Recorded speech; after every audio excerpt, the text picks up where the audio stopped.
Good morning, everybody. It's Brooke with Mrs. Cog Hill. I am madder than an old wet hen, and you don't hear me say that very often. But I came out and I wasn't going to start recording yet. I took a peek at Caden's welding job on the new chicken coop, and as I was walking by, I heard Mary Carl's flock of pigeons flying over, which is nothing new. Jason's coming, so I'm gonna stop what I was gonna tell y'all and share with him too. So here he is, and I gotta tell you why I'm madder than an old wet hen. Uh-oh, what'd I do? It's nothing you did, Jason. So I came over here to take a peek at Caden's welding job because I had a doctor's appointment yesterday and didn't get home till, well, a little later, and it started storming. Yeah. As I'm standing here, Jason, the pigeons are flying over like they do every single morning. Yeah. Guess what happened? What? Guess. They pooped on the trailer? On my head! No way! I felt something go kaplop. And I walked out here without my hat on because the sun wasn't shining. It was very overcast, and I thought, I don't need that hat. And that hat is giving me some good luck, obviously, because, well, I just want you to look. Can you show it? It's green. Oh! I tell you what, there's nothing, I mean, you know, getting dirty from farm work is one thing, Mm-hmm. but getting pooped on before you even get started with your chores, in the head, if I just had that hat on, that ridiculous looking hat that I repaired to keep the sun off my face that I didn't think I needed because it was overcast. Oh, it's sunny now. That's why I grabbed my sun hat. Well, guess what? Yeah. I'm about to go back in. You're going to have to put you some VO5 Jason, hot oil treatment in I there. have taken a shower this morning. I have washed my hair, which is quite a chore. Mm-hmm. And I don't know what I'm going to do. I think I'm just going to put a hat on top of my head and cover it up. Keep on trucking. I've never had a bird to do that in my head. Have you? I can't recall. I think I've had one like get me on the shoulder. Yeah, but in the top of your hair? And I didn't top my head. Oh my gosh. You think this is an indication of how my day's going to go? I don't know. Maybe not. All right. Look on the bright side. Maybe it's like some kind of good vitamin treatment or something. I guess. But it's telling me I need to go back inside and get, Get my your hat. Okay, so all is well. I've cleaned my head out. I'm going to take a shower before I go anywhere. First stop is over here where I have been trying to do something for the past few days. And I want to tell y'all about a baby that was born, or babies that were born here on our farm in the past week, and they are the cutest things that you have ever seen. So we have a lot of killdeer, which is a species of bird that lives here in Alabama, and they're very weird birds. They will play dead or act injured to deter the nesting site. If they have eggs or if they have babies, then they act injured, so their attention is diverted to them and not their babies. Well, we have a lot of those birds here, and while I don't know where the female nested, I know that she has 3 babies. And I happened upon them the other day when I was cutting grass. And the funny thing is that the day prior to me seeing the baby, Mary Carl, our daughter, had showed me a picture of a baby killdeer. And the reason she was showing it to me is because they are almost identical images of their parents when they're born. They just, you know, maybe most baby birds are kind of ugly and featherless, and they have to grow into their cute little body. Some are cute, but a killdeer looks just like the parents. So she had shared that with me, and they are a kind of plover, which is kind of like seabird type. So when she showed me that, I was just amazed at how cute they were. Well, the very next day when I was cutting grass out here, I saw a baby killdeer. And so I immediately called Mary Carl and told her, you gotta come look, there's a baby killdeer out here, because she and I both had only ever seen them in pictures, and she was gonna get to see one firsthand. Well, she figured out there were 3 baby plovers, not baby plovers, but baby killdeer, which are a type of plover, in this area right here where the geese and Nugget are. And I immediately said, I hope Nugget doesn't step on the babies, but the mama is, I don't know where she is right now. The babies may have fledged and left this area, but she wasn't concerned. Mary Carl wasn't concerned with the babies being stepped on because the mama was right there with them. And of course anything could happen, but we weren't about to, you know, take them to a wildlife rehabber or anything like that, because they didn't need that, but they were so cute. So one thing I've been trying to do over the past few days is catch a pair of geese. So Caden's mom, Miss Stephanie, rehomed 3 chickens to me. And so I offered her a pair of geese. They have 2 big ponds. And as y'all know, geese, or at least our geese, spend most of their time in the water unless they're being fed. And when I offered her that pair of geese, she was very excited because she had geese when she was a young child, and it was something that she felt comfortable taking care of because, well, they'll spend most of their time in the water and she wouldn't feel like she was completely lonely.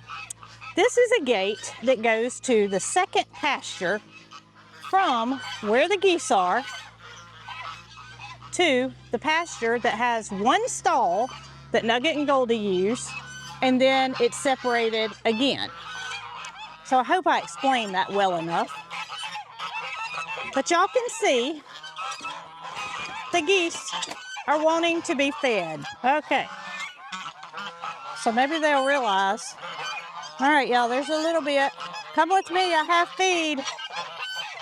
That's where they're fed every day, and that's where they're used to being fed. So Stephanie wanted a pair, and I have so many that it would only be the right thing to do to share, and I offered. So I've been trying to catch them with Jason's help, with Caden's help. No luck.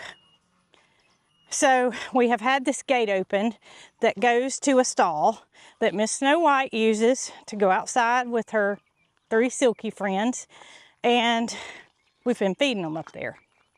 And y'all, they will not come up here. They come in this pasture, but they have not yet figured out where I'm feeding them. And you can tell they want to be fed. So I've made a little trail. Oh goodness, Snow White's cutting up.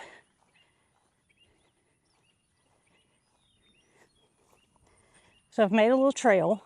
Oh my goodness. Y'all remember those pumpkins we threw out? We have volunteer squash. Pumpkin is a type of squash. Those are coming up all in the pasture.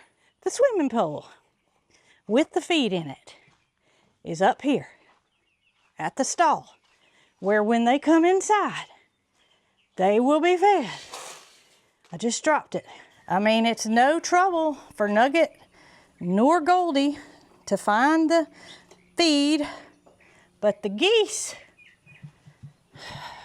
here comes Miss Goldie making her beautiful sounds. Come on in, Goldie. And the geese, you see, they're still over there. So we are trying again today to indeed coax, or coerce, I should say, the geese to come up here where they have food and where I can grab a couple to rehome to Miss Stephanie so her farm or her homestead will not be an empty place. Okay, so I have taken care of Miss Matilda, who's here, has her lubricant in her food, and then Miss Tater, and little man, he's y'all, he's still a little bit leery of me, and I'm just kind of hoping that any day now he's gonna want to eat some grain, and I'm still offering it to him. Matter of fact, the other day he was in the chute, and I thought, well, I'll just walk over there and I'll shut the chute, and it did not work as planned. I got about to where I'm standing now to the chute, and he came out and he took off. So everybody has assured me, including Dr. D, that once it's time for him to start consuming grain and Tater is no longer nursing him as much as what he would like, then he's gonna look for us for supplemental feed, and he will turn into a friendly calf at that point. So all I can do is hope, because it's not anything that we've done wrong. It's just that he's dependent on his mother, and you would think with him seeing that we are indeed taking care of his mama, his BFF Matilda, his Uncle Moody, and his Aunt Mildred, that he would trust us. And that's the part that I don't understand, is why he won't come to us and why he feels that we're a threat. Now, I have tried to go out there with feed, and he just shows no interest. I have set a red pan, as a matter of fact, that's where he is right now, down with some grain, some baby calf feed, and he just took off. You can see the red pans over here, and he's threatened. He feels threatened by us, and y'all just have to reassure me that that's going to change. I'm not going to separate Tater and Little Man. I'm not going to do that. They are a member of this herd, and that's not fair. Look, he is joining Matilda right now, which Kalmbach has assured me it's okay if he eats a little bit of that feed. But I do have a calf starter feed that is intended for him. And they said that he should start eating it when I start to see him nibbling on a little of Tater's food. And while I didn't see him actually get any, I think his interest is peaking. But right now, y'all, he's going in the chute. You can see his back end right there sticking out. Now here's what I wanted to show y'all. Here's Mildred. She has a few flies on the bottom half, but as for flies, they're pretty good. Mr. Moody, buddy, you're a big man. You know that? You are a big man. You make that tree look small. You sure do. So if y'all remember back a couple of months ago, we fertilized and limed our pastures. And we just want our grass to be the best it can be for our animals. So lime was a must to increase the pH of the soil, or the acidity. And so we limed it first, and then we came back with fertilizer. And let me tell y'all something. I think I could have, now rain has contributed to the greenness of this pasture. Rain has done a great job, but I want y'all to look. I am soon going to have to think about cutting grass if this doesn't start to change. Now, I don't want it to stop raining. I mean, it's rained a lot. We've had our share of rain, but we need rain. But I did not expect the grass to do this well. And I think while it did well last year, I think it contributes to the fact that we did apply the lime and we did apply the fertilizer, and we are going to repeat the fertilizer treatment in the month of July, because the amount of fertilizer per our soil sample was too much to apply at one time. So we're to apply the fertilizer in 2 separate applications. The second one will be done in the month of July. And I'm gonna go rent that fertilizer buggy just like I did before and let Garrison's Farm and Home fill it up with the proper mixture of fertilizer for our pasture. The improvements are just phenomenal. There's not as many weeds as what there were last year. You can see this is a Bahia grass, which is a pasture grass here in the south. And look at how it's forming seed heads all over it. So when these seeds drop, it does indeed replenish the grass. I can pull some off in my hand right here so you can see. Look at all those seeds just from one little pod. So those fall back into the ground. So no lack of grass here.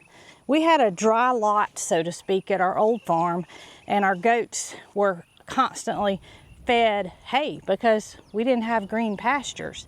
And we did what it took to make ends meet to have goats and horses. Our horses had very little grass, so we supplementally fed them and had to provide quality hay all the time for them to thrive and do well.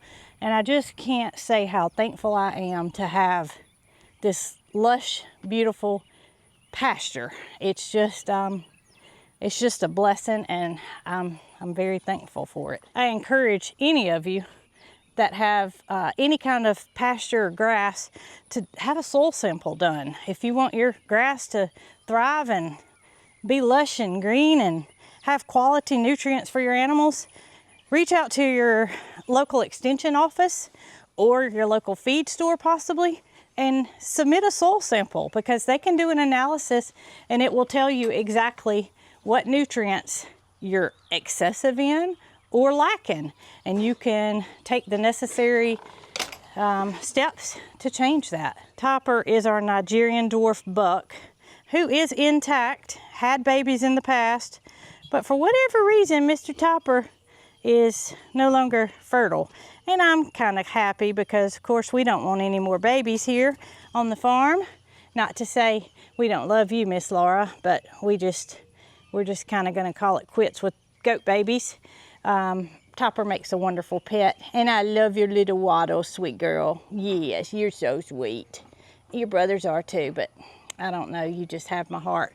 But I am never planning to breed her. Coming back over here to take a peek, and the geese are still over there expecting their swimming pool to come back. They're gonna come up here. They're gonna come up here. They were over in this area yesterday, and it was for a brief time. Hey buddy, you got a good hairdo going today, Mr. Nugget. Yeah, it's been fun to watch.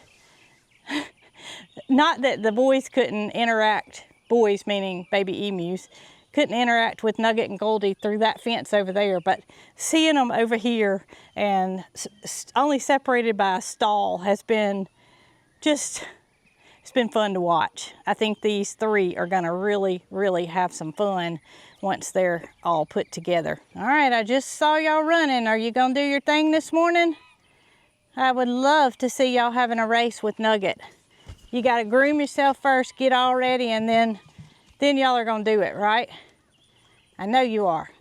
Just tell me when I need to have the camera ready. Don't do that. Honey's not gonna like that. Don't do it, buddy. Nope, nope, nope, nope, nope. Honey, watch out. Oh my goodness. Honey don't care, y'all. She is so docile. She is I mean, Jessie's pretty chill, but Jessie, she acts like she needs loving all the time. Jessie, everybody knew you were sitting at my legs here. Oh goodness, I got goats eating my hat. We can't have any more bad stuff happen to this hat. It can't afford it. Okay, y'all, geese are on the move. They're headed this way. This is good. I took my hat off. I was getting bombarded by goats thinking that this was hay. But Miss Stephanie did say that she may indeed take more than one pair if this works out, and you know, she sees that they're happy. And we'll cross that bridge when we get there, because obviously I have a few geese and I don't need them all. I don't need them all. So if I can share with somebody that I know is going to take good care of them, and I know they're going to be in good hands. So you can see there's a pair here that's headed this way. Those two together are a pair, and then you'll see there's a couple of more. They're kind of paired off as two right there. Jason just sent me a text and said the geese are making their way to the stall. Little does he know I'm standing out here watching them. So they're gonna figure out that their feed is up here. Pringles is here to stay. Sim's here to stay. I'm not going to part with either of those, so it has to be the right combination getting in there. But you can see they're paired off, so when they go in there, I'm gonna know whose mate is who. And Pringle's mate is actually Sim, so that works out that I don't want to rehome either of those. All right, look at there. I've got perfection. I've got a pair that just went in, and so I'm gonna head over and see if I can't indeed shut the gate behind them. They have their food in there, and I'll get them some water. I'll bring the pool out and put a smaller feeder in there and let the, yeah, this is gonna work. All right, so we're gonna take my little beaner clip off. And the bad thing is I've got a beaner clip over here too, so I can shut that and don't have to worry about goats or donkeys going in to get laying pellets or laying crumble. So I've got a pair in here. All right, well, I got 2 of y'all contained, and I'm gonna leave this stall door open where I am and get some shavings put in here so y'all can just hang out until I get y'all to Miss Stephanie, who's gonna be a happy new owner of 2 wonderful geese. Well, Sylvester, we might have to get you on Kalmbach's payroll. Are you doing your best to show how wonderful their bags are as a bed? This goat granola, y'all, we have been using it for our goats, and the lady at the feed store at Jones Feed and Seed that orders it for us said, "What is that goat granola like?" Oh my goodness. Well, I'll tell y'all about the goat granola in just a second, but right now we have a special guest, and that would be Mr. Willie, excuse me, and Miss Fresca, who have indeed made their way into the stall. Pookie's out in the back area, back side of the barn, consuming grass, and she has access to a stall back there. So these 2 just decided to make their way on into the barn. And we don't really want y'all to come inside the stalls because it's a little tight for 2 full-size horses. So Willie, I'm sorry, buddy. I'm sorry, but I'm gonna shut this door because it's a little tight for both of y'all to come in here. So y'all just enjoy grazing outside today. Your stall door's open while Miss Pookie grazes back there, and she has access on the other side to the stall. Ernest T and Opie don't go in that stall unless it starts raining, and they have access to go in with the goats. So everybody's covered in case of a afternoon storm, but I am gonna close this. Peaches is already in Ernest T and Opie's stall. All right, so now back to what I was telling y'all was about the Kalmbach goat granola. And Miss Teresa wanted to know what that feed was like because previously we were just buying the goat pellets, and we swapped over to the goat granola that they make per recommendations by Kalmbach. It's just it's a different kind of feed. And let me show y'all. I got to get down to the deep end because obviously there's bags that need to be put in the barrels, but we don't want to put new feed on top of old feed. So here I go. And y'all be glad you didn't see the top of my hair because I did wipe my hair out, but I'm sure there's still some remnants in there. So here is the Kalmbach goat granola. Is that not wonderful looking? It looks good enough for us to eat. It really does. It's got, let me just share the ingredients with you since we're talking about it. So it's a 16% protein feed. So the goats do not consume as much of this as they did the previous feed that the previous pellet that we were using. It has black oil sunflower seeds, beet pulp. I'm just giving y'all the ingredients that I find to be a little different than your normal feed. Pepitas, green split peas, dehydrated carrots, dehydrated sweet potatoes, diatomaceous earth. I mean, you can see the list of ingredients is quite long, as well as the vitamin content. But y'all, I was here to tell you, when Miss Teresa asked me what that feed was like, I told her it looks good enough for us to eat, and we didn't open a bag there in the feed store, but I'm gonna take her some just so she can show it and share it with her customers because we are incredibly pleased with the Kalmbach goat granola. versus the pellet. They just don't consume as much of it. And she was telling me, she said, people don't understand that they carry a high quality dog food brand. I'm not sure what it's called, but we also use a high quality dog food. And let me tell y'all something, using a high quality feed, you may think, well, I can't afford that feed, or it costs too much for me to feed my animals. Here's what we found. We switched to a high quality dog food years ago, and we were going through dog food because we had Bear and we had a dog named Lulu at the time, 2 big giant Great Pyrenees. We were going through 50-pound sacks of feed continuously because they were big dogs. So we swapped to a high quality dog feed, and Rocky and Bandit, y'all, literally, I couldn't tell you the last time I bought dog food. It's not that they don't like it, it's they require less of it. And people think, so Miss Teresa said, that their animals don't like it because they consume less of it. That's not the case. It's just like you eating something that makes you feel fuller faster. The good quality ingredients agree with you, and it keeps you fuller longer, and you don't consume as much of it. So that's the case with the goat granola, that's the case with the dog food that we use, and I suggest any of you that have animals and try to use a cheap feed to consider otherwise, because you're gonna find out that that price is gonna equal out because you're not gonna use as much of it. Well, I sure am glad that those 2 geese went on in, because the rest of the whole flock was standing up here and they were gonna come in and consume some feed. They're gone to the pond, in the water.